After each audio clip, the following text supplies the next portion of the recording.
ప్రియ బిడ్డంగా చేరి రావడానికి మాకు ఇచ్చిన శ్రేష్ఠ సమయానికి వందనములు.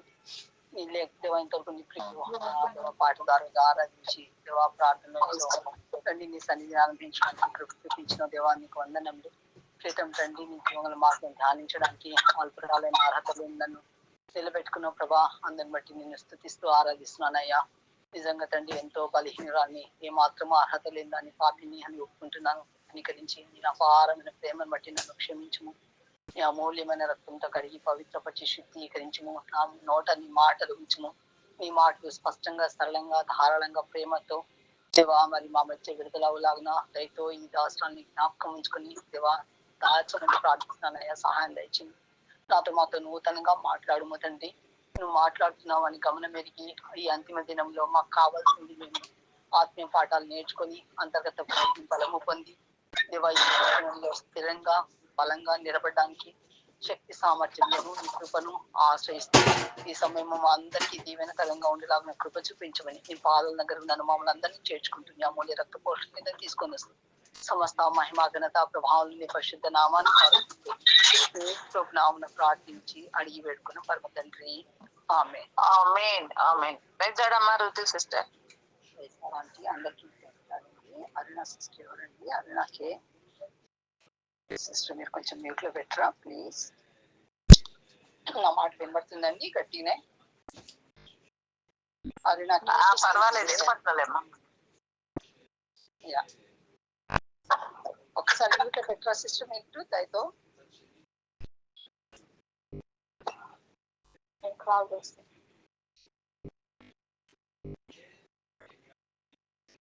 ఓకే అండి. మనము మనుషులము, మానవ మాత్రులము, నిమిత్త మాత్రులము. ఏం చేస్తామంటే ఎంతసేపు అందరినీ సంతోష పెట్టాలని ఆశపడతాం. ఎస్పెషల్లీ అమ్మలుగా, తల్లిగా, కోడలుగా. అదేవిధంగా ఎవరైనా సరే ఇప్పుడు వాళ్ళ ఆఫీస్ లో పనిచేసిన బాస్లను సంతోష పెట్టాలని, ఎక్కడ పనిచేసినా వాళ్ళ యజమానులను సంతోష పెట్టాలి, అందరినీ సంతోష పెట్టాలని చూస్తూ ఉంటారు. మానవుడికి అదొక ఆశ. ప్రతి వాళ్ళకి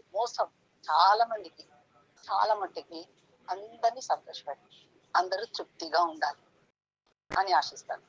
అలా ఆశిస్తారంటే ఎవరైనా ఇక్కడ ఉన్న వాళ్ళు ఆశించారంటే ఎవరైనా ఆశిస్తూనే ఉన్నారా? అలా కాదు, చెప్పాలి మీరు. ఏమంటే అందరినీ ప్లీజ్ చేయాలి, అందరినీ సంతోషించి పెట్టాలి, అందరినీ తృప్తిపరచాలని అనుకుంటామా లేదా? అనుకుంటామమ్మా. ఏదైనా వంట చేసామనుకో, వడ్డించినామనుకో, అందరు తృప్తికరంగా తిన్నారా లేదా, అందరికి రుచిగా ఉందా లేదా, ఎట్లా వండామని కామెంట్ చేశారా లేదా, వీళ్ళకి బాగుండవమ్మా అని చెప్పారా లేదా? అలాంటప్పుడు మనం చాలా తృప్తి పొంది మనల్ని మనం మెచ్చుకుంటాం కదా. అందరు పనిచేస్తున్నట్టున్నారు కదండి. అందరినీ అందరికి ఇష్టం. Thank you sister. అందరికి ఇష్టంగా ఉండాలి, మనము అందరికి ప్లీజింగ్ గా ఉండాలి, అందరినీ సంతోష పెట్టేవారుగా ఉండాలి, అందరినీ తృప్తిపరిచేవారుగా ఉండాలి అని అనుకుంటా ఉంటాం మోస్ట్ ఆఫ్ ద టైం. కానీ నిజంగా ప్రాక్టికల్ వేలో అంటే మన అనుదిన ఈ మన యొక్క పనులలో, మన అనుదిన జీవిత శైలిలో అది అస్సలు సాధ్యం కాదు. అందరినీ తృప్తిపరచడం అనేది, అందరినీ సంతోషపెట్టడం అనేది అసాధ్యం. అది అలా అసాధ్యమైంది కాకుండానే కూడా, అంత మాత్రమే కాకుండా అది మన ఆత్మీయమైన ఎదుగుదలకు ఎంతో ఆటంకం. చాలా అంటే చాలా మనకు తెలియదు. మనం తెలియకుండానే నిజంగా దేవుడికి ఎంత దూరం వెళ్ళిపోతామంటే, దేవుడిని నిజంగా మనం ఎంత దుఃఖ పెట్టామంటే అది మనకు తెలియదు, అర్థం కాదు. అది మనం దేవుడికి నిజంగా దూరం వెళ్ళిపోతున్నాం. ఇది మన విశ్వాసంలో ఎదుగుదలకి ఇది ఒక ఆటంకకరమైంది అని మనం గ్రహించలేదు. నిజంగా వాక్యపు లేఖనంలో వాటిని పరిశీలిస్తే మనకు అర్థమవుతుంది. సో మనం ఎవరేమైనా సరే అలాంటి బంధకంలో, అలాంటి అందరినీ తృప్తిపరచాలి, అందరినీ సంతోష పెట్టాలి, అందరి మెప్పు పొందుకోవాలి అని ఆరాటంలో మనం ఎక్కడైనా దేవుడికి దూరంగా అయిపోతున్నామేమో, పాపానికి తావిస్తున్నామేమో, దేవుణ్ణి దుఃఖపెడుతున్నామేమో, మనల్ని మనము ఈరోజు దేవుడి సహాయంతో లేఖనాల్లో పరిశీలిస్తున్నాం. అవసరం ఇది మనకు. చాలా సున్నితమైన విషయాలేనండి, చాలా చిన్న విషయాల్లాగే అనిపిస్తుంది. ఒక కామనే కదా, మన డైలీ లైఫ్ లో ఇది కామనే కదా అనుకుంటాము. అయితే దానివల్ల మనం చాలా నష్టపోతాం. సో అలా అలా అలాంటి అలా ఏదో నష్టపోతాము. దానికి విరుగుడు ఏంటి, మనం వాటిని పరిశీలించుకొని ఈ రోజు మనం ప్రార్థనకి వెళ్దామండి. ఒక్కసారి అది మన అది ఎట్లా అంటే, అందరినీ సంతోష పెట్టాలి, అందరినీ తృప్తిపరచాలి అనే ప్రయత్నము దేవుడికి ఉద్దేశాలు మన జీవితంలో నెరవేర్చబడకుండా ఆటంకపరుస్తాయి. మొదటిగా దేవుడి యొక్క ఉద్దేశము మన జీవితంలో సంపూర్ణంగా నెరవేర్చబడకుండా ఆటంకపరుస్తుంది. మొదటి తెస్సలోనికి రాసిన పత్రిక 2వ అధ్యాయము 4వ వచనం చదువుతారా సిస్టర్ ఎవరైనా ప్లీజ్?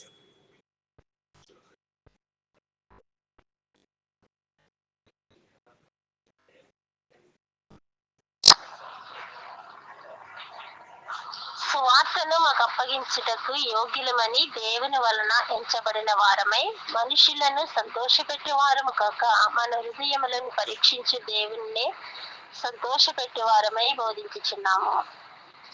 కదండి, ఎవరిని అసలు ఉద్దేశం ఏంటి ఇక్కడ? వాళ్ళు ఏం చేయాలి ఇక్కడ? సువార్తను బోధించాలి. ఎవరికి బోధించాలి? మనుషులకు బోధించాలి. అది ఎవరిని సంతోష పెట్టడం కోసం బోధించాలి? దేవుని సంతోష పెట్టడం కోసం బోధించాలి. మనుషుల్ని సంతోషం పెట్టడం కోసం బోధించకూడదు. సంఘానికి వచ్చే సభ్యులను చూసి, లేకపోతే సంఘానికి వచ్చే మనుషులను చూసి వారి అవసరం ఏముందో గుర్తెరిగి బోధించే వాళ్ళు లేకపోలేదు ఈ రోజు. మనుషులకి వ్యక్తించడం కోసం, మనుషులని ఫేక్ హోప్ బిల్డ్ చేయడం కోసం, అంటే అబద్ధపు నిరీక్షణ, అబద్ధపు ఆశ పెట్టించడం కోసం బోధించేవాళ్ళు లేకపోతే, ఆ ఉద్దేశంతో అలా బోధించడం వల్ల ఏమవుతుంది? దేవుడి యొక్క ఉద్దేశము అక్కడ నెరవేర్చబడకుండా ఆటంకపరచబడ్డది. దేవుడి ఉద్దేశం ఏంటి? పాపిగా ఒప్పింపబడాలి, పాపాన్ని ఒప్పుకోవాలి, దేవుడు అనుగ్రహించే రక్షణ పొందుకోవాలి. అది కదా స్వార్థ యొక్క పని. మనం చదువుతున్నాం కదా యోహాను సువార్తలో, పరిశుద్ధాత్మ దేవుడు దేని గురించి ఒప్పిస్తాడు? పాపం గురించి, నీతిని గురించి, పరిశుద్ధత గురించి, తీర్పుల గురించి ఒప్పిస్తాడు. ఒప్పించాలంటే వాక్యం అనే వెలుగులో అవతల మానవుడి యొక్క తప్పిదములు బయటపడాలి. వాక్యం అనే అర్థంలో తన స్వభావము, తన అంతర్గత హృదయ స్వభావము బయటపడాలి. తన హృదయంలో ఉన్న మచ్చ, మడత, దాగి ఉన్నాయని బయటపడాలి. అప్పుడు వాక్యం అనే ఉదకంతో స్నానం చేయబడతారు. ఆత్మదేవుడు ఒప్పింపు వలన అవి సరిచేయబడతాయి. అలా కాకుండా నువ్వు మనుషుల్ని రక్షించడం కోసం చేసావు అనుకో, దేవుడి యొక్క ఉన్నతమైన ఉద్దేశం నెరవేర్చబడకుండా ఆటంకపరచబడుతుంది. మానవుడు మాయలో, మోసంలో, అబద్ధంలో తను బాగున్నాను అనుకుని దేవుడు దైవ రూపంలో ధరించబడకుండా ఆటంకపరచబడతాడు. కుంటాడైపోతాడు, గుడ్డివాడైపోతాడు, మరిపించైపోతాడు, ఎదుగడు.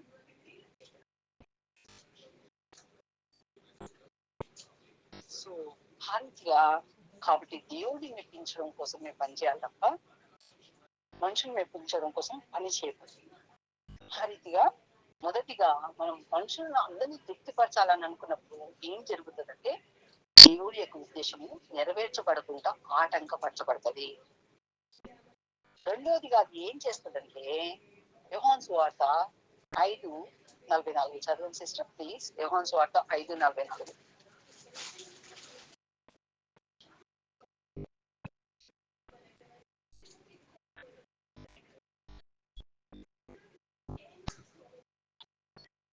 అద్వితీయ దేవుని వలన వచ్చు మెప్పును కోరక ఒకని వలన ఒకడు మెప్పు పొందుచున్న మీరు ఎలాగ నమ్మగలరు? నేను తండ్రి వద్ద మీ మీద నేరము మోపుదనని తలంచుకుడి. Thank you sister. చాలండి. ఏమవుతుంది ఇక్కడ? అద్వితీయ దేవుని వలన వచ్చు మెప్పును కోరక ఒకని వలన ఒకడు మెప్పును పొందుచున్న మీరు ఎలాగ నమ్మగలరు? విశ్వాసానికి ఆటంకం అవుతుంది. మనుషులు మెప్పు కోరుకోవడం వల్ల, మనుషులను తృప్తిపరచడం వల్ల, మనుషుని సంతోష పెట్టాలని ఆశించడం వల్ల ఏమైపోతుందండి ఇక్కడ? ఏమైపోతుంది ఇక్కడ? విశ్వాసం సన్నగిల్లుతుంది. ఇక్కడ ఏం జరిగింది వృత్తాంతం ఒకసారి మీకు చదవండి, 5వ అధ్యాయం మీకు అర్థమవుతుంది. ఒక తల్లి స్వస్థపరుస్తాడు ఏసయ్య. దానికి ఉన్నంత అంత చాటమార్గం చేస్తారు వీళ్ళందరూ. నమ్మి అయ్యో తృప్తిపరిచాడు, అతీతమైన శక్తులు ఉన్నాయి, దేవుడు ఉన్నాడు అని అట్లా దైవ కోణంలో లేఖనాల్లో పరిశోధించి సత్యాన్ని గ్రహించక వాళ్ళ యొక్క అధికారానికి, వాళ్ళ యొక్క మరి అన్నిటికీ మరి మనుషులు ఏమన్నా అనుకుంటారు అని భయపడి ఒకళ్ళొకళ్ళు అలా మనుషులు మెప్పు పొందుకొని చాలా మంది అంతే. వాళ్ళు క్రిస్టియన్స్ అని చెప్పుకోవడానికి చాలా మందికి సిగ్గు, ఇప్పటికీ చెప్పుకోవడానికి చాలా షేమ్. చాలా మందికి ఉంటదండి, చెప్పుకోరు, సీక్రెట్ యూనివర్స్ అని చెప్పుకుంటారు మళ్ళీ పైపెచ్చి. కాబట్టి మనుషుల మెప్పు కోసము అలా అలా ఉండడం వల్ల నీకేమైతుంది, అది నీ విశ్వాసానికి ఆటంకం కలుగుతుంది. విశ్వాసం ఉంటే బాహాటంగా మాట్లాడతావు, ధైర్యంగా మాట్లాడతావు, బలంగా మాట్లాడతావు. ఎందుకంటే దేవుడిని బట్టి నీకు ధైర్యం ఉంటుంది కాబట్టి. అదే మనుషులకి నువ్వు భయపడి మనుషులు మెప్పు పొందుకొని నువ్వు చాటున ఉండడం వల్ల నీ విశ్వాసంలో పురోగతి ఉండదు, విశ్వాసంలో ఎదగలేవు. సామెతలు 29:25 చదువుతారు సిస్టర్ ఎవరైనా? సామెతలు 29:25.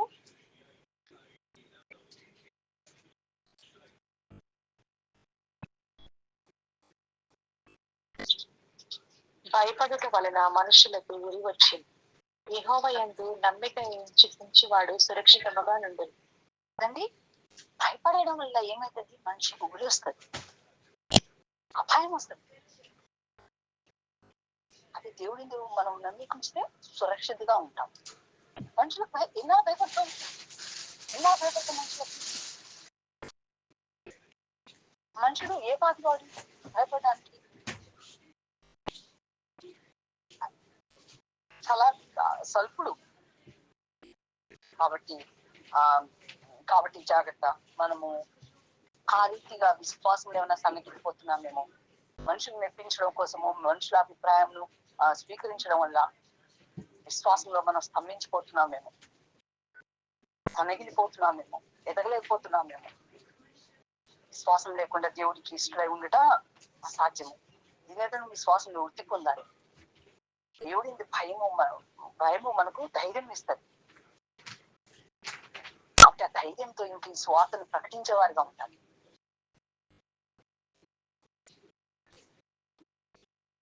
అంతేకాకుండా ఈ మనుషులను తృప్తిపరచడము, మనుషులను మెప్పు పొందడము, ఈ మనుషులను సంతోషపరచడం అనేది ఏం పాపానికి దారితీస్తుంది. ఇంకొకటి ఏం చేస్తుందండి, అది ఏం చేస్తుంది, మనకు పాపం వైపు నడిపిస్తుంది. అది మన పాపం చేయులాగా ప్రేరేపించింది, అది పాపానికి దారితీసింది. నిర్గమ కాండము 23:2 చదువుతారు సిస్టర్ ఎవరైనా? నిర్గమ కాండము 23:2.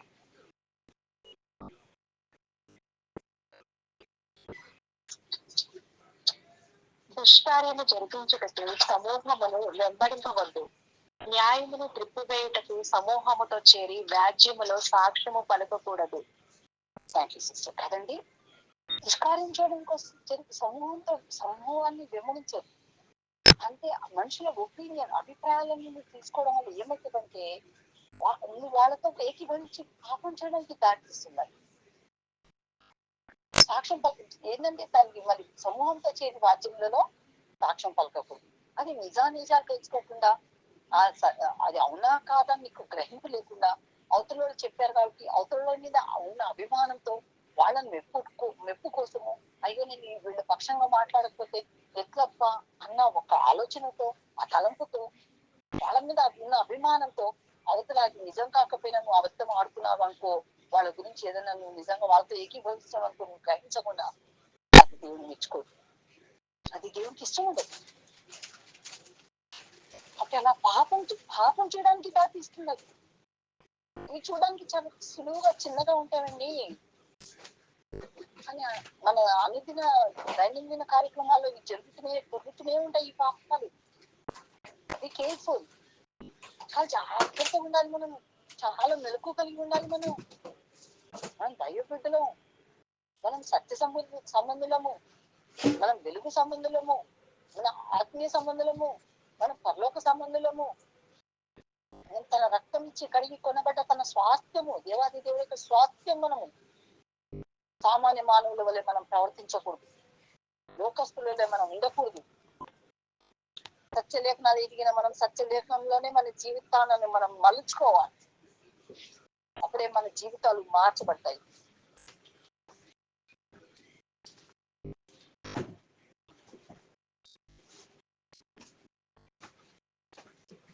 కాబట్టి చాలా జాగ్రత్త సిని. మనం ఏం చేస్తున్నాం అన్నది జాగ్రత్త. మనం ఏం చేస్తున్నాం అనేది చాలా జాగ్రత్తగా ఉండాలి.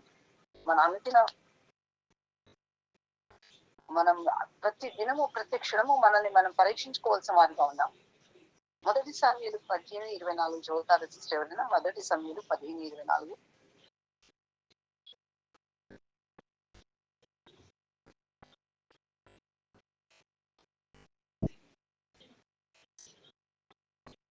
సౌలు జనులకు జడిసి వారి మాట విననందున నేను యెహోవా ఆజ్ఞను నీ మాటలను మీరి పాపము తెచ్చుకుంటుని.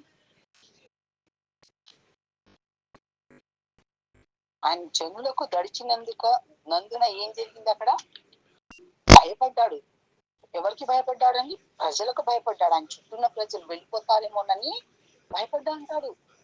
భయపడడం వల్ల ఏం జరిగిందంటే ఆయన ఆలోచన సౌలు జనులకు జడిసి వారి మాట వినినందున. ప్రజలు మాట వినాలా? దేవుడి మాట వినాలా? ఆత్మ దేవుడు చెప్పినట్టు వినాలా?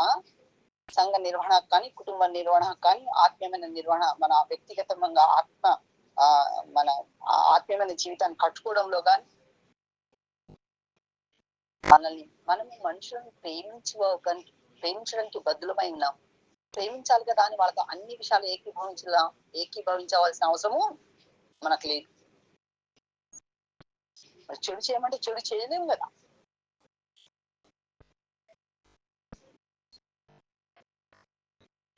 కాబట్టి మనుషులను చూసి భయపడి ఏం చేశాడు?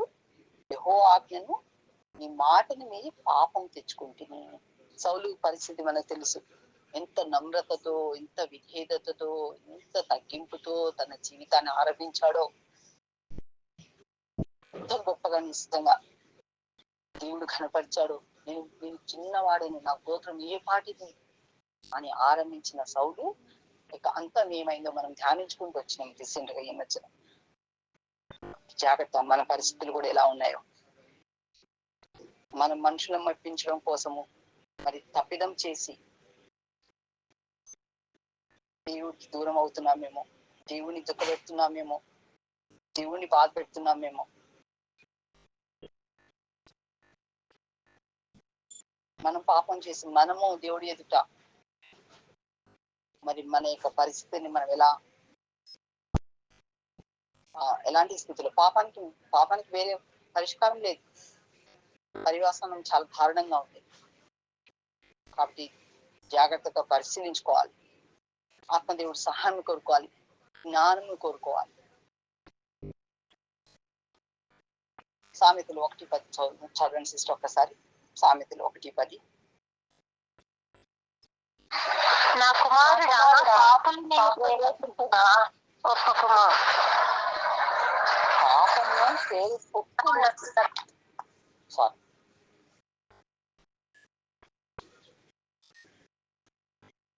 నా కుమారుడా పాపులు నిన్ను ప్రేరేపింపగా ఒప్పుకో. పాపం చేసే వాళ్ళు ప్రేరేపిస్తారు. వాళ్ళు ఏ రీతిగా ప్రేరేపించవచ్చు. వాళ్ళ మీద వీళ్ళ మీద చెప్పుకుంటూ ముచ్చట్లు పెట్టుకుంటూ ఇక ముచ్చట్లలో ఎక్కడికి తీసుకెళ్తారో అర్థం కాదు. అప్పుడు మనము కొద్దిసేపు పాస్ చేసుకోవాలి. నేను ఇంతసేపు మాట్లాడడం వల్ల ప్రయోజనం ఏముంది అని నిజంగా. లేకపోతే సీరియళ్ళకి, సినిమాలకి, ఈ ముస్లమ్మ ముచ్చట్లకి ఇంటింటికి తిరిగి శుభ్రంగా దేవుడిని ఇందాక నిన్నటి దినం సిస్టర్ మా తెలిసిన వాళ్ళు వస్తున్నారు, ప్రార్థన చేసుకుందాం. ప్రార్థన ఏకీభవించడానికి వస్తున్నారంటే ఎంత ఎంత సంతోషము. దేవుడు బిడ్డలంగా ఇద్దరు ముగ్గురు ఎక్కడ కూడుకున్నా వాక్యాన్ని ధ్యానించుకోవాలి, ప్రార్థన చేసుకోవాలి, సువార్త ప్రకటించాలి. ఎవరైనా ఫోన్ లో మాట్లాడినా వాళ్ళకు మారుమనసు ఉందా, రక్షణ ఉందా లేదా, వాళ్ళు వాళ్ళు ఏ స్థితిలో ఉన్నారు, ఆత్మీయ స్థితి ఎలా ఉంది, వాళ్ళు ఇంకా భౌతికంగా ఆశిస్తున్నారా, ఆత్మీయంగా ఎదిగారా, అవి మనం మాట్లాడినప్పుడు పరిశీలించి తెలుసుకొని దానికి తగినట్లుగా వాళ్ళతో మాట్లాడి మనం ప్రార్థన చేసి ముగించేవారుగా ఉండాలి. సోది కబుర్లు, వ్యర్థమైన కబుర్లు పెట్టుకోకూడదండి. సమయం వేస్ట్ చేసుకోవద్దు. సమయం చాలా చాలా తక్కువగా ఉంది. చాలా చివరి క్షణాలలో ఉన్నాము. ఎంత వినియోగించుకుంటే వినియోగించుకుంటే అంత శ్రేష్టకరం మనకు. నిత్యత్వంలో వాటిని నిజంగా మనం వాటి ఫలంను చూస్తే మనకు అర్థమవుతుంది.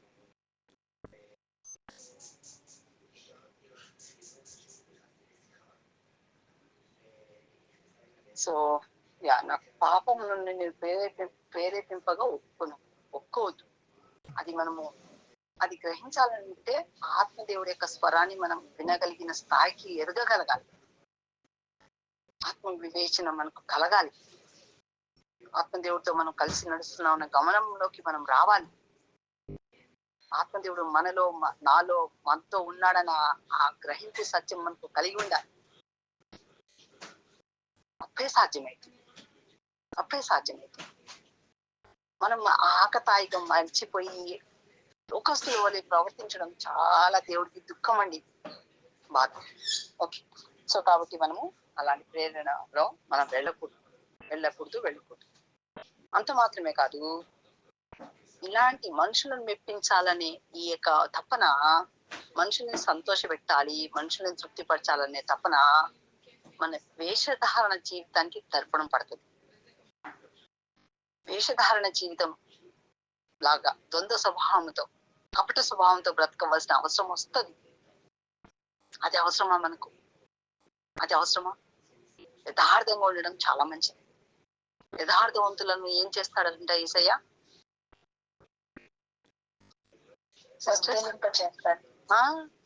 యథార్థవంతులను వర్తిలింప చేస్తాడు.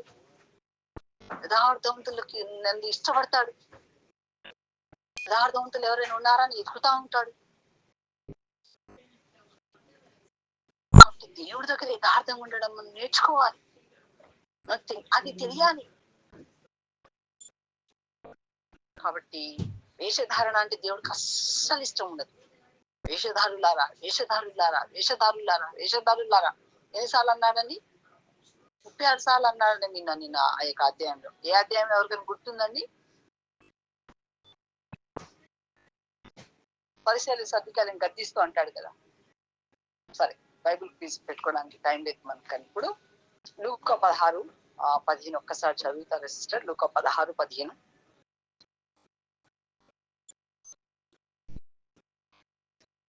ఆయన, మీరు మనుషుల ఎదుట నీతిమంతులని అనిపించుకుని వారు గాని దేవుడు మీ హృదయములను ఎరుగును. మనుషులలో ఘనముగా ఎంచబడినది దేవుని దృష్టికి అసహ్యము.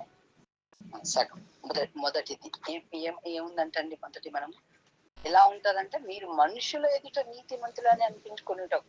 దేవుని హృదయం అనిపించుకోవడానికి మీరు ప్రయత్నం చేస్తారు. కానీ మన హృదయాంతరంగంలో ఏముందో ఎవరికి తెలుసు? దేవుడికి తెలుసు. మరి అసలు నాకు ఒక్కొక్కసారి ఆశ్చర్యం వేసింది. మన అవతల వాళ్ళని ఎటువంటి వైఖరి స్పందించి అంటే నమస్కరిస్తున్నాము, మనం ఎటువంటి వైఖరితో ఎదుటి వాళ్ళకి ప్రైజ్లాడి చెప్తున్నాము అన్నది కూడా దేవుడికి తెలిసింది. ఎలా తెలుసా? ఎవరికైనా గుర్తుందండి? ఎవరికైనా గుర్తుందా? నాకు ఆ మాట చాలా ప్రీతికరమైన మాట, ఇష్టమైన మాట. దేవుడు మన హృదయాన్ని ఎట్లా పరిశీలిస్తాడు అన్నది నాకు నిజంగా అప్పుడప్పుడు అనుకుంటూ ఉంటాను. నేను కొంతమందితో చెప్తూ ఉంటాను, నాకు ఎదురైన వాళ్ళతో చెప్తాను. దేవుడు మనం ఎటువంటి వైఖరితో ఉన్నామన్నది దేవుడు పరిశీలిస్తాడు. దేవుడు తెలుసు, మన హృదయాంతరం తెలుసు, మన ముఖ కవళికలు తెలుసు. ముఖం ఎందుకు మూర్చుకున్నావు నువ్వు అంటాడు కయ్యంతో. మోషేతో అంటాడు, ఆరోని మీ అన్న ఆనందంతో నిన్ను ఎదుర్కొంటాడు అరణ్యంలో అని చెప్తాడు. ఈ మాటలు చదివినప్పుడు మీకు ఏమనిపించదండి? ఈ సంతోషం అనిపించదు దేవుడికి. మన వైఖరి అవతల పట్టు ఎట్లుంటాము, మన మనస్తత్వం ఏంటి? మనం ఇప్పుడు ఈ పని చూసి మొహం చిట్లించుకుంటుంది నా కూతురు అనుకుంటాడు దేవుడు. అనుకుంటాడు షూర్ గా, దేవుడు మనతోనే ఉంటాడు కాబట్టి. ఇప్పుడు టాస్క్ అనుకుంటాం కదా. నువ్వేం చేయని అవసరం లేదు, నేను నీకు స్ట్రెంత్ ఇస్తా కదా అంటాడు దేవుడు పక్కనే ఉండి. ఇలాంటి అనుభవాలు ఉన్నాయండి. కాబట్టి మనుషులు మెప్పాలని మనం ఎప్పుడు కూడా ఎవరిని మనం మెప్పించాలని ఏ తపనలు పడకూడదు. నిజం చెప్పాలంటే దేవుడిని మెప్పించినావా, యథార్థంగా దేవుడి కోసం పనిచేసావా, నెమ్మదిగా ఉంటాం. దేవుడే కృప చూపించి కనికరిస్తాడు, అవతల వాళ్ళకు కూడా కరగజేస్తాడు. అర్థమవుతుందండి మీకు? ఎంతసేపు మనం ఎవరిని మనం తృప్తిపరచలేం, ఎవరిని మనం ఎవరి వల్ల మెప్పు పొందుకోలేము. ఈరోజు ఏంజల్ అన్న వాళ్ళే రేపు డెవిల్ అంటారు, ఈరోజు దేవత అన్న వాళ్ళే రేపు దయ్యము అంటారు, ఈరోజు దయ్యం అన్న వాళ్ళు రేపు దేవత అంటారు. సో మనం మనుషులను ఎప్పుడు అందుకే మనుషులు పొగడ్తలకు పొంగిపోకూడదు, విమర్శలకు కృంగొద్దు అన్న మాట జ్ఞాపకం నాకు చిన్నప్పటి నుంచి మాకు చెప్తా ఉంటారు పెద్దలు. ఒకటింత మాత్రాన నేనేదో హెచ్చిస్తున్నానని ఏం పొంగిపో, అలానే దాన్ని విమర్శించినంత మాత్రాన ఏమి దుఃఖపడని అవసరం లేదు. వాళ్ళలో కూడా ఓళ్ళు ఉంటాయి, లోటుపాట్లు అందరిలో. మనం ఎంతసేపు ఇక్కడ అవతలను ప్రేమించడం, అవతలకు అవసరమైతే ప్రార్థన చేయడం, వాళ్ళని హెచ్చించడము, ప్రోత్సహించడము, బలపరచడం, అందుకే ఉన్నాం అంతే, ఏమొద్దు. కాబట్టి మీరు మనుషుల మెప్పు, కపట స్వభావం దేవుడికి అస్సలు ఇష్టం ఉండదు, కపటత్వం అస్సలు ఇష్టం ఉండదు. దేవుడు అన్ని చూస్తాడు. జాగ్రత్త సుమి, దేవుని దుఃఖపెట్టిన వారమై. 2 కొరింథీ 10:18 చదువుతారా సిస్టర్ ఎవరైనా? 2 కొరింథీ 10:18.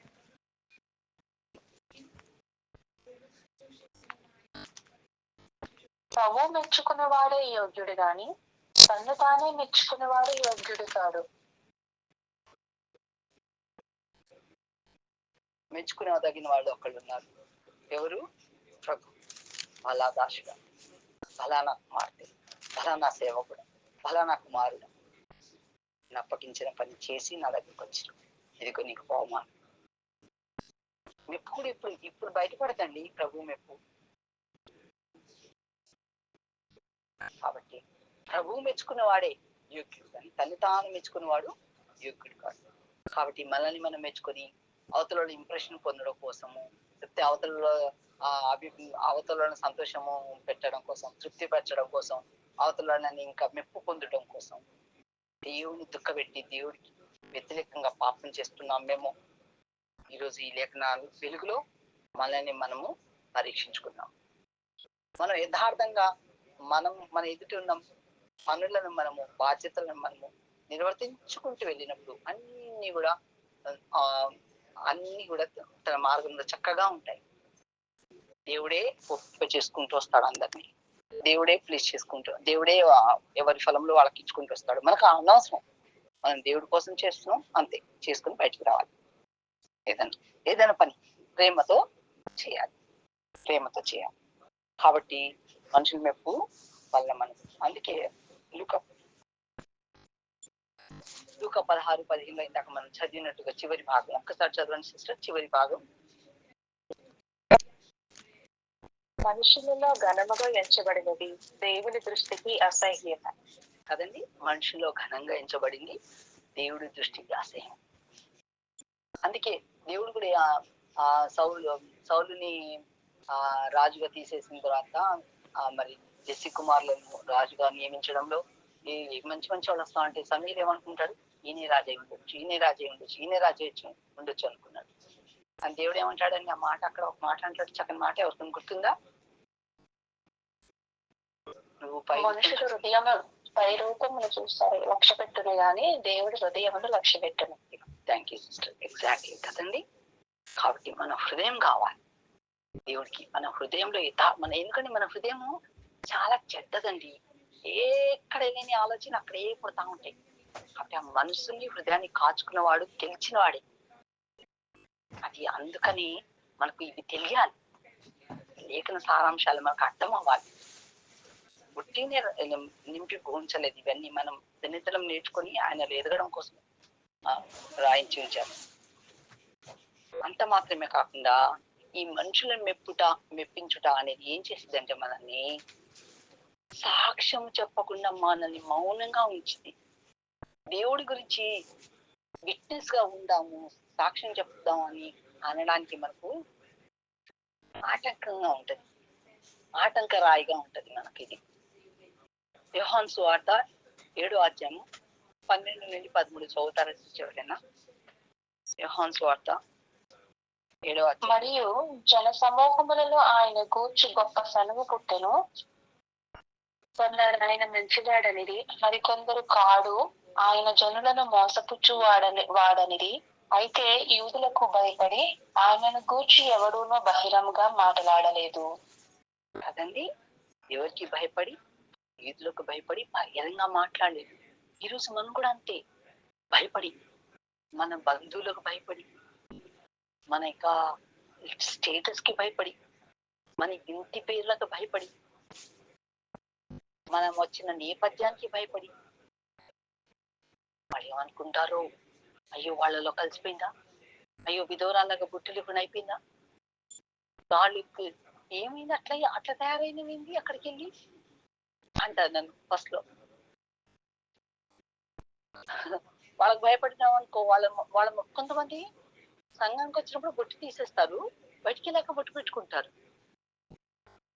వీటి వల్ల అసలు యాక్షన్ ఏం కాదు, కానీ నీ మనస్తత్వం ఏందో బయటపడుతుంది. నువ్వు ఏ బట్టలు వేసుకున్నా, నువ్వు నగలు వేసుకో, బట్టలు అవన్నీ అసలు దానికి దీనికి నీ హృదయం ఎలా ఉందని. మళ్ళీ నువ్వు నగలు తీసేసి, బొట్లు తీసేసి, ఇవన్నీ వేసేసి నీ హృదయం చెడ్డగా ఉందంటే కూడా దేవుడికి ఇష్టం ఉండదు. నేను అనేది ఏంటంటే, ఆ పై వేషము ఏందన్నది కాదు ముఖ్యం, కానీ నువ్వు అది ఎట్లా ఎవరి కోసం వేస్తున్నావు అది ముఖ్యం. అర్థమవుతుందండి నా పాయింట్? ఇక్కడ ఎవరిని ఇక్కడ బాధ పెట్టడానికి కాదు నేను చెప్తుంది, అర్థమవుతుందండి ఇక్కడ? మన హృదయంలో ఏముంటే అదే బయటకు వస్తుంది. ఇప్పుడు నువ్వు బయటికి వెళ్ళి అవతల దగ్గర వాళ్ళని అయ్యో వాళ్ళు ఏమన్నా అనుకుంటారేమని బొట్టు పెట్టుకొని, అంటే చూసా కాబట్టి చెప్తున్నా నేను, ఒకళ్ళిద్దరిని చూసా కాబట్టి నాకు గుర్తుకొచ్చింది, అసలు నేను అనుకోలేదు. సంఘానికి వచ్చినప్పుడు బొట్టు తీసేసి ఎవరిని మోసం చేస్తున్నావు నువ్వు? పెట్టుకోవాలనుకుంటే దేవా, నేను ఇది నాకు చిన్నప్పటి నుంచి ఉన్న నా సాంప్రదాయము, నా ఆచారము కాబట్టి పెట్టుకుంటున్నాను, కానీ నా హృదయం నీకే అనుకో, దట్స్ ఫైన్. లేదు దీంతో నాకేం సంబంధం లేదు, అసలు నీ బొట్లు నగలు నాకు అన్ని ఎందుకు అనుకుంటే నువ్వు, దట్స్ ఫైన్, అది నువ్వు తీసుకున్న నిర్ణయము. అంతేకాని మనుషులు పెట్టడం కోసము వాళ్ళ దగ్గరికి వెళ్ళినప్పుడు ఒక వేషం వేసుకొని వెళ్ళి, మందిరానికి వచ్చినప్పుడు ఒక వేషం వేసుకొని వస్తే అట్లెట్లా? అలా ఉండడం వల్ల మనం బహిరంగ ఎవరికి దేవుడి గురించి కరెక్ట్ గా సాక్ష్యం చెప్పలేం. నువ్వేం పొందుకున్నావో, నువ్వేం ఆదరించబడ్డావో, నువ్వేం ఓదార్చబడ్డావో, నువ్వు ఏ రక్షణ పొందుకున్నావో, ఏ శాంతి సమాధానం పొందుకున్నావో, దేవుడి స్వరం ఎలా వినగలిగావు? కాబట్టి వీళ్ళు ఏం చేస్తున్నారు ఇక్కడ, వాళ్ళకి భయపడి చెప్పలేకపోయారు. యేసు ప్రభు ఎవరో చెప్పలేకపోతావు. కాబట్టి జాగ్రత్త, యేసు ప్రభు ఎవరో చెప్పలేకపోతావు. కాబట్టి మనము అదే యోహాను సువార్త 12వ అధ్యాయము 42-43 చదవండి సిస్టర్ ఒకసారి.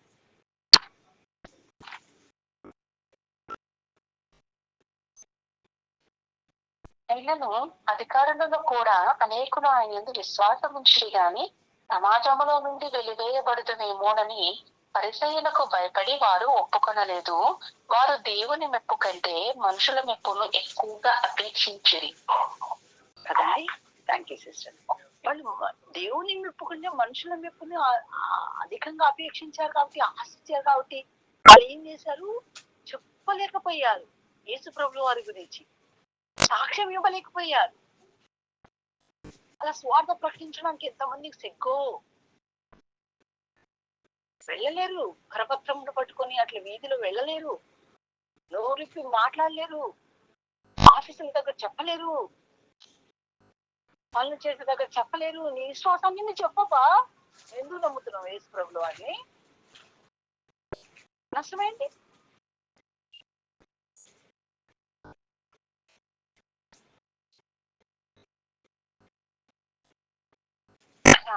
మనుషులకు భయపడడం వల్ల సాక్ష్యం చెప్పలేకుండా ఆటంకపడే ప్రమాదం ఉంటుంది.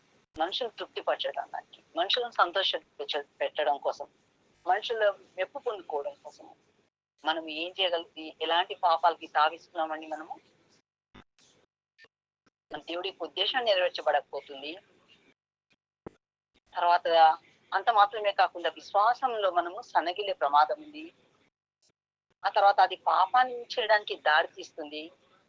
వేషధారణ జీవితానికి అలవాటు పరచబడతాము. దేవుడి గురించి సాక్ష్యాన్ని బాహాటంగా చెప్పుకోలేము, భయపడతాం. కాబట్టి జాగ్రత్త, మనం ఎలా ఉన్నాం అన్నది మనల్ని మనం పరీక్షించుకోవాలి.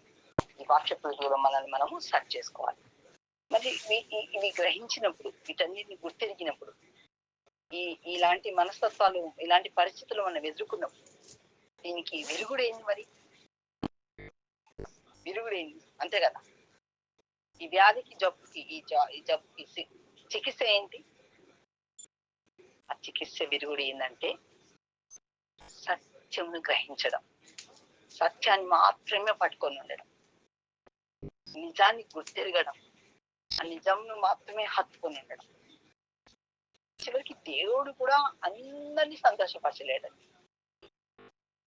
అలా అందరినీ దేవుడు సంతోషపరిచి ఉంటే అహాబుని, సౌలుని అందరినీ సంతోషపరిచేవాడు.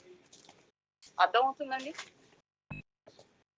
కాబట్టి నేను సంతోషంగా ఉండాలంటే అవతల వారి యొక్క అనుమతి నాకు అవసరం లేదు, వాళ్ళ అభిప్రాయం నాకు అవసరం లేదు. ఎందుకంటే దేవుడు, మనం ఇంతసేపు దేవుడు మెప్పువాడే దేవుడు. మనుషులు మెప్పొచ్చు, మెప్పకపోవచ్చు.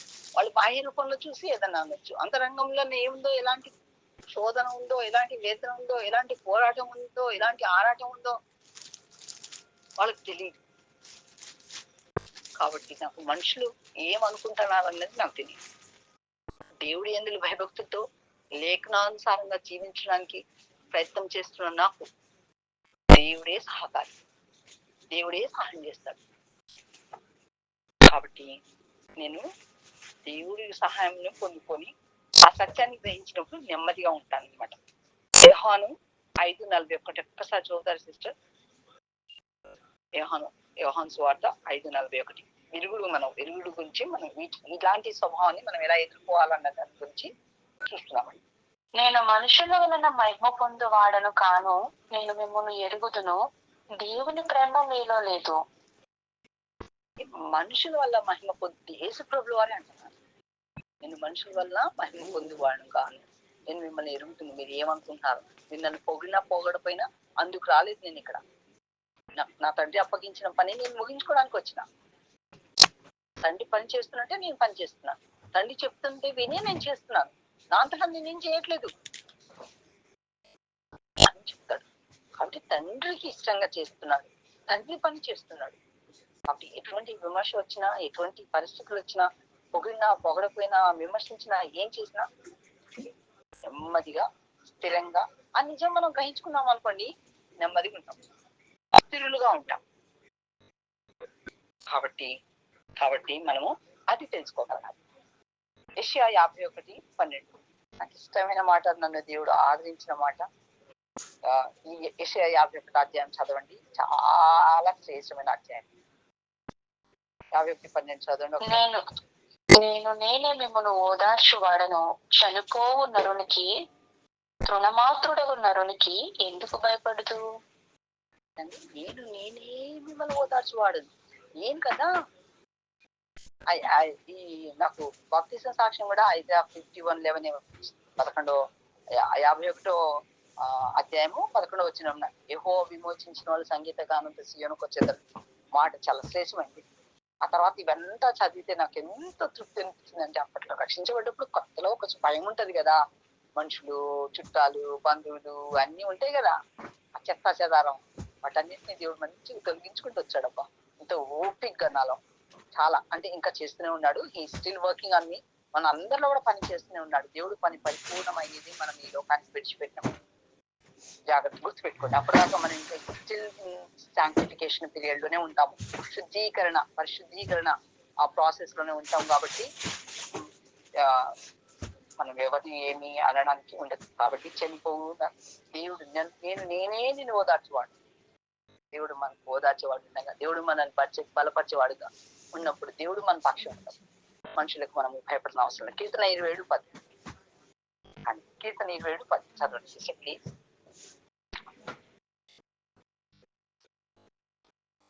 నా తల్లిదండ్రులు నన్ను విడిచినను యెహోవా నన్ను చేరదీయును.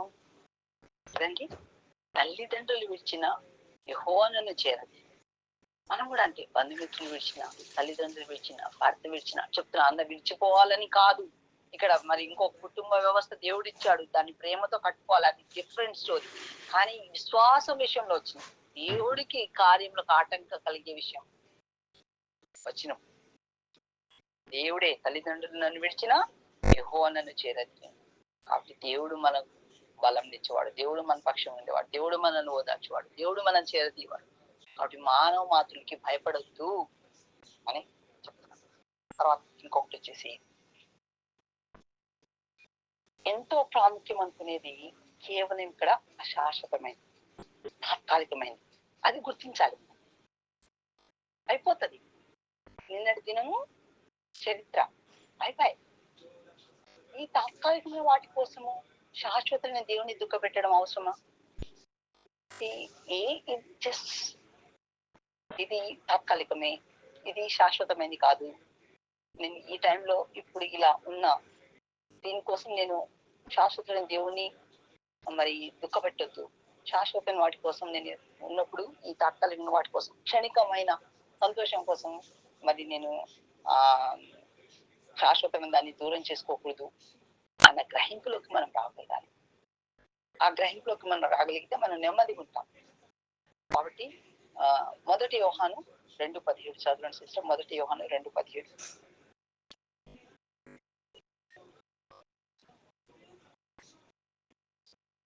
లోకమును దాని ఆశయను గతించిపోవచ్చున్నవి గాని దేవుని చిత్తమును జరిగించువాడు నిరంతరము నిలుచును. కదండి, లోకము ఆశ గతించిపోతుంది, కానీ దేవుని చిత్తం జరిగించేవాడు నిరంతరం ఉంటాడు. కాబట్టి ఈ రోజు నా జీవితంలో దేవుడి చిత్తాన్ని నెరవేర్చానా, దేవుని ఉద్దేశాన్ని నెరవేర్చానా, లేకపోతే మనుషుల మెప్పు కోసము, లేకపోతే మనుషులను తృప్తిపరచడం కోసము, లేకపోతే మనుషులను సంతోషపెట్టడం కోసము ఆ శాశ్వతమైన దాన్ని ఏమైనా దూరం చేసుకున్నానా అని మనం గుర్తెరగాలి. అలా ఇలాంటి పరిస్థితులు మనకి ఇదంతా తాత్కాలికమే, దీని గురించి నేను దుఃఖపడని అవసరం లేదు, అయితే అయిందిలే, కానీ దేవుడి చిత్తము నేను నెరవేరుస్తున్నాను, నాకు అది చాలు అని తృప్తిపరచబడగలుగుతాం. మనం ఓదార్చుకోగలుగుతాం దేవుడి యొక్క వెలుగులో, లేఖన వెలుగులో. అర్థమవుతుందండి. మనం కూడా మానవాత్మే కదా, మనం కూడా భావోద్రేకాలు ఉంటాయి. కాబట్టి మనకు కొన్ని ఆ ప్రతికూల పరిస్థితుల్లో మన మనసు కూడా గాయపడతా ఉంటది, బాధపడతా ఉంటది. కాబట్టి వాటికి అన్నిటికీ విరుగుడు అని ఏందనేది గురించి మనం మాట్లాడుతున్నాం. అది నిజము మనము గ్రహించినప్పుడు, ఆ నిజాన్ని పట్టుకున్నప్పుడు ఆ నిజం మనల్ని నెమ్మదిస్తుంది. మనం సత్యం ఎరిగినప్పుడు సత్యం మనల్ని ఏం చేస్తుందంట, స్వతంత్రులుగా చేస్తుంది. కాబట్టి దుఃఖపడం, ఆ ఎమోషన్ నుంచి మనం బయటపడతాం. అర్థమవుతుందండి, అందుకు చెప్తున్నాం. కాబట్టి ఇందాక మనం లూకా 16:15 చూసుకున్నట్టుగా మనుషులలో ఘనంగా ఎంచబడినది దేవుని దృష్టికి అసహ్యం. కాబట్టి మనుషుల దృష్టిలో ఘనంగా ఉన్నంత మాత్రాన అది దేవుడు దృష్టిలో మంచిది కానీ అనుకోవడానికి లేదు. కాబట్టి దాని గురించి నేను పెద్దగా చింతించిన అవసరం లేదని మనము అనుకోవాలి. నేను దేవుని మాత్రమే సంతోష పెట్టాలని మనం గుర్తెరగాలి. దేవుని మాత్రమే సంతోష పెడితే మిగతా వాటన్నీ కూడా అవే దారిలో పడతాయి. యోహాను 5:30 చదువుతారు సిస్టర్ ఒక్కసారి. యోహాను సువార్త 5:30.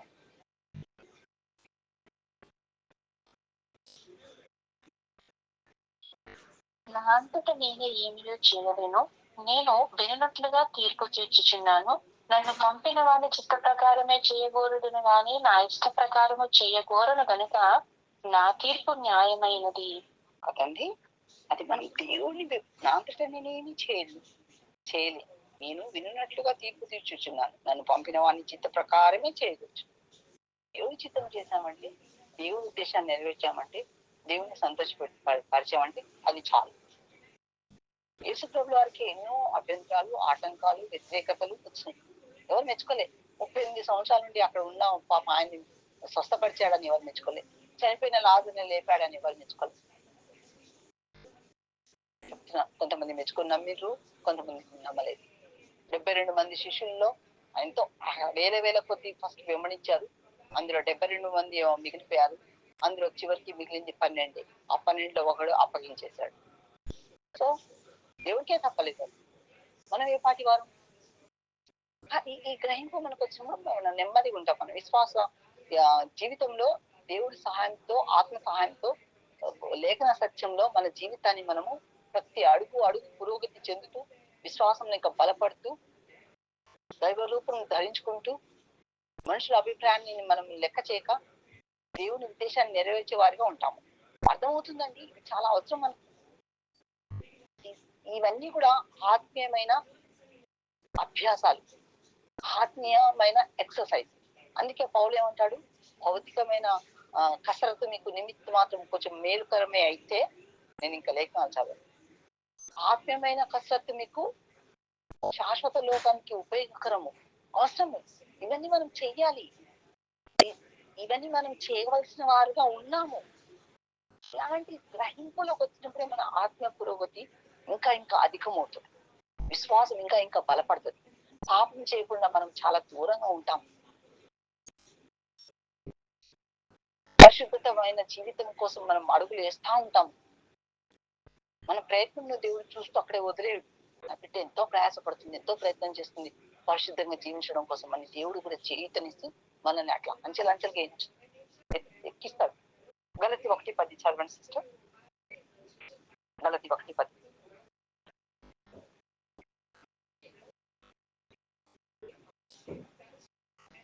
ఇప్పుడు నేను మనుషుల దయను సంపాదించుకొని చూచుచున్నానా, దేవుని దయను సంపాదించుకొని చూచుచున్నానా? నేను మనుషులను సంతోషపెట్టకోరుచున్నానా? నేనెప్పటికీ మనుషులను సంతోషపెట్టువాడనైతే క్రీస్తు దాసుడును కాకపోయేదును. కాకయే పోయేదును కదండి, కాకయే పోదు. కాబట్టి మనుషులను సంతోషపెట్టేవారు ఉండకూడదు. మనం దేవుడిని, క్రీస్తుని, పరిశుద్ధాత్మ దేవుడిని సంతోష పెట్టేవారు ఆయన దాసులు. పౌలు స్పష్టంగా చెప్తున్నాడు. కాబట్టి మనము అది మన మనుషులు మెప్పించాలని అలాంటి మనస్తత్వాల్లో మనం ఉంటే మనకు విరుగుడు ఇదనండి. అది నేనండి, అది చెప్పడం కోసం. కాబట్టి ఇది వివరించడానికి ఇంత టైం లేదు, మనకు తెలిసిన విషయమే. కాబట్టి మనం మనుషులను ఏమాత్రం మనుషుల దయా సంపాదించుకోవాలి. ఒక్కొక్కసారి సెల్ఫ్ పిటీ వస్తుంది. నిజంగా నాకు ఇవన్నీ, నాకు కొన్ని అనుభవాలు ఉన్నాయి కాబట్టి నేను ఇవన్నీ నేర్చుకున్నా కాబట్టి, నాకు ఇంకా నేర్చుకుంటున్నా కాబట్టి నాకు సెల్ఫ్ పిటీ అంటారు చూడండి. మనకు స్వజాలి మన మీద, స్వజాలి అయ్యో అని, అలా స్వజాలి మనం పడి అవతల వల్ల మనం జాలిపోతాలని అనుకోవడం అసలు దౌర్భాగ్యం. ఎవరి జాలి మనకొద్దు, ఎవరి ప్రేమ మనకొద్దు, ఎవరి ఆదరణ మనకొద్దు, ఎవరి ఓదార్పు మనకొద్దు. యేసయ్య ప్రాణమే పెట్టి మన పక్షం ఉన్నాడండి. ఇంకేం కావాలి?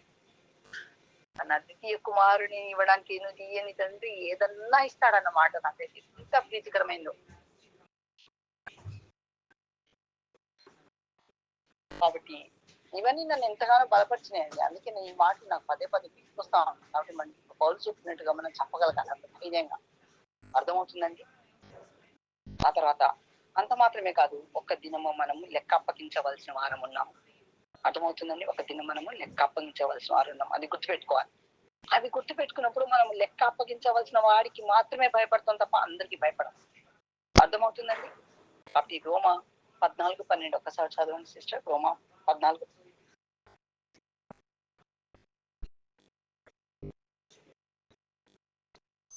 ప్రతి నాలుకయు దేవుని స్తుతించును అని ప్రభువు చెప్పుచున్నాడు అని రాయబడి ఉన్నది గనక మనలో ప్రతివాడును తన్ను గురించి దేవునికి లెక్క అప్పగింపవలెను కదండి. Thank you sister. దేవుడికి లెక్క అప్పగించవలసిన వారు ఉన్నాం కాబట్టి మనం ప్రతి మాట, ప్రతి క్రియ, ప్రతి పరిచర్య, ప్రతి పరిచర్య అర్థమవుతుందండి. ప్రతి అంటే మనం ఎలా స్పందిస్తాము, మనం ఎలా స్వీకరిస్తాం, మనం ఎలా మాట్లాడతాం, మన వైఖరి, మన అన్నింటికి ప్రతి దానికి మనం లెక్క అప్పగించవలసి వస్తుంది. కాబట్టి జాగ్రత్తగా ఉండాలి.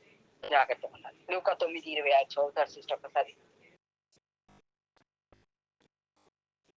లూకా 9:26. నన్ను గూర్చియు నా మాటలను గూర్చియు సిగ్గుపడు వాడెవడో వానిని గూర్చి మనుష్య కుమారుడు తనకును తన తండ్రికిని పరిశుద్ధ దూతలకు కలిగి ఉన్న మహిమతో వచ్చినప్పుడు సిగ్గుపడును కదండి. కాబట్టి నన్ను, అంటే నేను గొప్పగా చెప్పట్లేదండి, నేను స్వార్థ ప్రకటించడం కోసం నన్ను ప్రేరేపించిన మాట ఇది. ఇంకొకటి అంటే వెలిగింపబడిన మనము మంచం కింద కొంచెం పడకూడదు అన్న మాట. ఈ రెండు మాటలతో దేవుడు నన్ను పిలిచాడు స్వార్థకి. కాబట్టి మనుషులు ఇప్పుడు, అందుకే మన మనుషులతో ఇప్పుడు ఆయన గురించి ఒప్పుకోకపోతే రేపు దేవదూతలు ఒప్పుకోడంట. అలాంటప్పుడు ఇంకెందుకు మనం అంగీకరించి ఆయనని? అంతే కదండి. ఘన స్వాగతం ఉండాలి పరలోకంలో. అర్థమవుతుందా అండి? కాబట్టి దేవుడికి లెక్క అప్పగించవలసి వాళ్ళం ఉన్నాం. నిన్ను ఇంత ప్రేమ పెట్టి, ఇంత వెలబెట్టి కొనుక్కున్నాను కదా. అది ఆ శిలువ యాగం జరిగి ఇన్ని సంవత్సరాలైనా కొంతమంది, చాలా మంది మేధావులకు అర్థం కాలే, పండితులు అనబడే వాళ్ళకి అర్థం కాలే, అగ్రసింహాసనం మీద ఆసీనులై సేవలు అందుకుంటున్న మనుష్యుడికి ఇంకా అర్థం కాలే. ఎక్కడో పుట్టి ఎక్కడో పెరిగిన ఆ దైవ ప్రత్యక్షత, సత్య ప్రత్యక్షత అర్థమయ్యి ఆ దేవాది దేవుని యాజకత్వం చేసే భాగ్యం ఇచ్చాడు. నేను ఎలా మౌనంగా ఉంటాను, ఎలా సైలెంట్గా ఉండగలుగుతా, అది ఎవరికి వాళ్ళు పరీక్షించుకోవాలి. కాబట్టి ఈరోజు మనుషులు ఎదుట మనము ఒప్పుకుంటే ఆయన్ని రేపు దేవదూతలు ఎదుట ఒప్పుకుంటాడు. జాగ్రత్త. ఇంకొక మాట చదివేసి మనము ముగించుకున్నాము.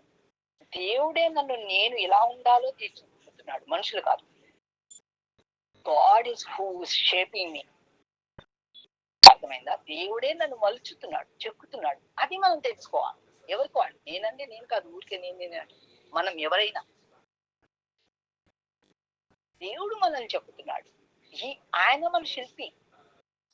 మనుషులు చెప్తారు మనల్ని. కాబట్టి ఎక్కడ అధికంగా ఉంది, ఎక్కడ పెరిగింది, ఎక్కడ తరిగింది, ఎక్కడ ఏముంది అన్నది దేవుడు చూస్తాడు. కాబట్టి దేవుడు చక్కగా షార్ప్ చేస్తా ఉంటాడు, చెక్కుతా ఉంటాడు మనల్ని.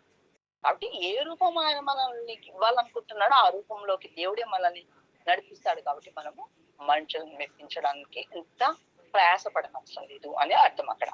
రోమా 12:2 శ్రేష్టమైన మాట, నాకు ఇష్టమైన మాట. అన్ని ఇష్టం అనుకోండి.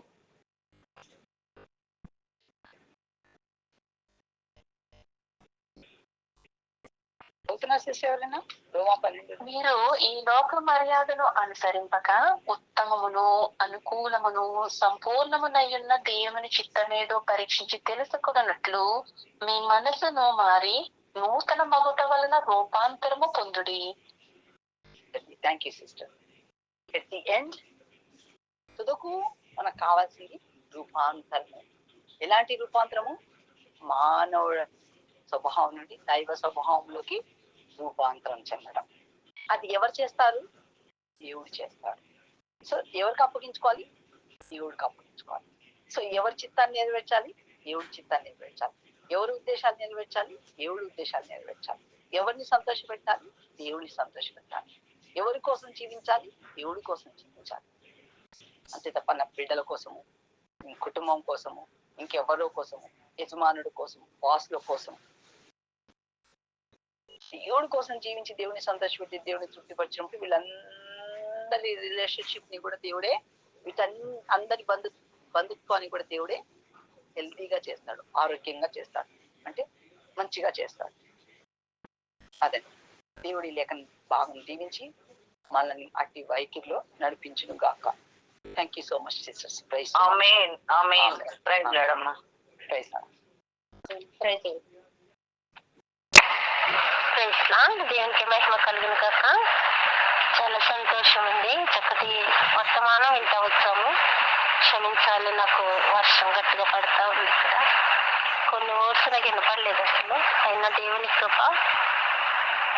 మరి అక్క తెలియజేసింది ఏంటంటే దేవుని పరిశుద్ధ ప్రేరణ వల్ల మనము మనుషులను సంతోషపెట్టేవారు కాక మన హృదయములను పరీక్షించి దేవుణ్ణి సంతోషపెట్టేవారమై ఉన్నాం. ఒకవేళ మనము మనుషులను సంతోషపెట్టేవారుగా ఉంటే గనక ఆయన ఉద్దేశాలు ఏవి మన పట్ల నెరవేరవని విశ్వాస జీవితంలో మనం సన్నగిల్లిపోతాం. అంతేకాకుండా పాపానికి దారి తీస్తూ ఉంది, వేషధారణ జీవితములకు దారి తీస్తూ ఉంది, సాక్ష్యము చెప్పకుండా మౌనంగా ఉండేలా చేస్తుంది.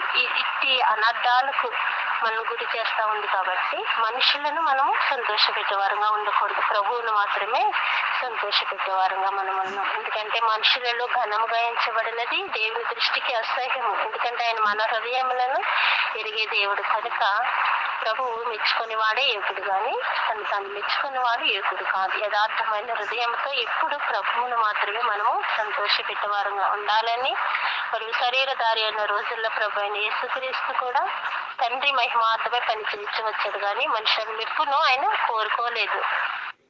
కనుక మనము కూడా ఎప్పుడు కూడా ఆయన చిత్తమును జరిగించే వారంగానే ఉండాలి. మనుషులను సంతోషపెట్టేవారంగా మనం ఏమాత్రం ఉండకూడదు. అలా ఉంటే కనుక మనుషులను సంతోషపెట్టేవారమైతే క్రీస్తులకు దాసులము కాలేము. కాబట్టి దేవుని చిత్తంలో మనం ఉండాలంటే సత్యమును మనం గ్రహించాలి, నిజాన్ని హత్తుకొని ఉండాలి. మరి అలా మనం ఉన్నప్పుడు ప్రభు అంటా ఉన్నారు, నేనే మిమ్మను ఓదార్చువాడను.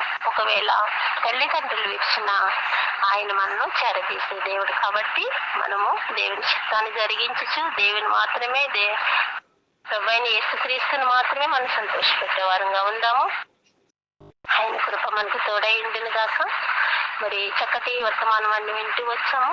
వాక్యాన్ని హృదయంలో భద్రపరుచుకొని మనము ప్రార్థనలోనికి ముందుకెళ్దామండి. ప్రార్థన అవసరతలు కూడా తెలియజేయండి.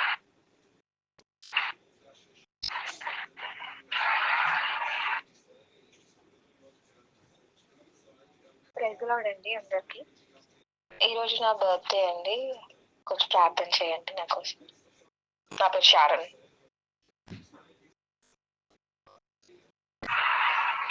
సరే,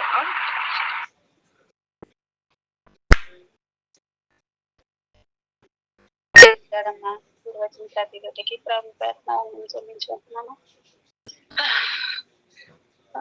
ఈ రోజండి మా నటి గారు జోసఫ్ గారి గురించి మీరు అనుదినం ప్రార్థన చేస్తున్నారండి. ప్రభు వల్ల దేవుడు గొప్ప కార్యం చేస్తాడని అనుదినము కన్నీరు విడుస్తూ ప్రార్థన చేస్తున్నామండి. మా కుటుంబము మరి నాకు ఇచ్చిన ఈ బిడ్డలందరూ కూడా ప్రతి వారు కూడా అయితే అండి ఈ రోజు డాక్టర్స్ 48 hours ఇచ్చారండి ఆయనకి.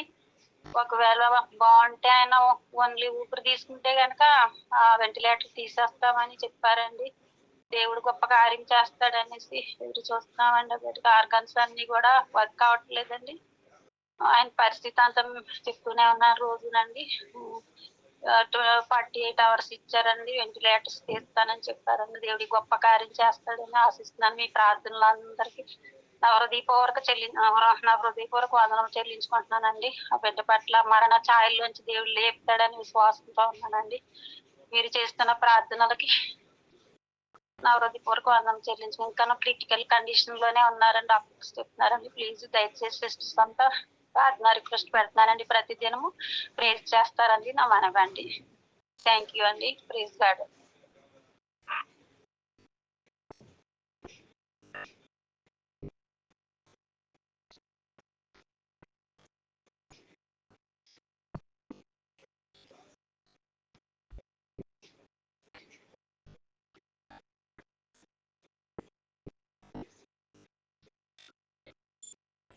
ఎవరైనా ఉన్నారండి? మాధవి ప్రయాణం కోసం ఇంక నేను కొత్తగా చెప్పేది ఏం లేదు. రేపు ఒక్కరోజు ఎల్లుండి ఫ్లైట్ ఎక్కుద్ది. ప్రార్థనలు జ్ఞాపకం చేసుకున్నాం. మొదటిగా షెడ్యూల్లో రాసున్నారు కాబట్టి స్టార్ దేవుడు తన జీవితంలో చేసిన మేలు తలపోసుకొని దేవుని కొద్దిసేపు ఆరాధిస్తూ ప్రార్థిస్తారు. తదుపరి రోజు అక్క చేస్తారు. Sorry, Sharon. Happy birthday, Sharon. Thank you, Sharon. As sorry, నేను చేయనండి, ఎందుకంటే నాకు ఇంకా 5 minutes చేయండి అక్క, చేయండి. సారీ రా. అక్క చేయండి. Thank you. దైవంతండి అపారమైన ప్రేమను బట్టి వందలు, మా గమనంలో తీసుకొచ్చిన జీవన మాటలు బట్టి హృదయం అనుకూలంగా తండ్రి. నిజంగా ప్రభావం మేము మానవ మాత్రము, నిమిత్త మాత్రము, శరీరంలో లోకంలో ఉన్నాము, బంధుత్వాలు బంధాల్లో బంధింపబడి ఉన్నాం ప్రభా. నిజంగా అనేకులను మెప్పించాలని ఆశిస్తూ ఉంటాము. ఆ యొక్క కోణంలో దృష్టితో ప్రభా నిన్ను దుఃఖపెట్టిన వారిగా ఉన్నాను ప్రభా. బాధ పెట్టిన దానిగా ఉన్నాను ప్రభా. నీ ఉద్దేశంలోకి ఆటంకపరిచేదానిగా, విశ్వాసంలో ముందుకు సాగని దానిగా ఉన్నాను. పాపానికి తావిచ్చే దానిగా ఉన్నాను తండ్రి. దయతో మన్నించుము ప్రభా, కనికరించి తండ్రి. వీటన్నిటిని నేను ఏ రీతిగా దేవ విరుగుడు పొందుకోవాలో కూడా నీ లేఖనంలో తెలిపిన సత్యాన్ని బట్టి వందములు. ఆ నిజము నన్ను నిలకడగా ఉంచులాగిన సహాయం తెచ్చును. ఆ సత్యం నన్ను స్వతంత్రంగా చేయలాగిన కృప చూపించమని మరొక కుమారుని సర్వాధికారం కింద నన్ను నా ప్రాణాలను అప్పగించుకున్న ప్రభా, నీ అమూల్య రక్తంతో కడిగి పవిత్రపరిచి శుద్ధీకరించు నాయన. నీ బిడ్డల పక్షంగా ప్రార్థిస్తుండగా ఎంతో ఆసక్తితో ప్రభా ఎన్నో దేవాలైన పనులున్నా కూడా నీ సన్నిధికి చేరి నీ స్వరం నాకు వచ్చిన ప్రియ బిడ్డలందరినీ బట్టి వదములు. వాళ్ళందరినీ దీవించి ఆస్వాదించు ప్రభా. రత్న సిస్టమ్ అయితే జ్ఞాపకం ప్రభా. మరి ఆ బిడ్డ చేసిన పనులను దీవించి ఆస్వాదించు. ఆత్మక్షేమం మీద తెచ్చము.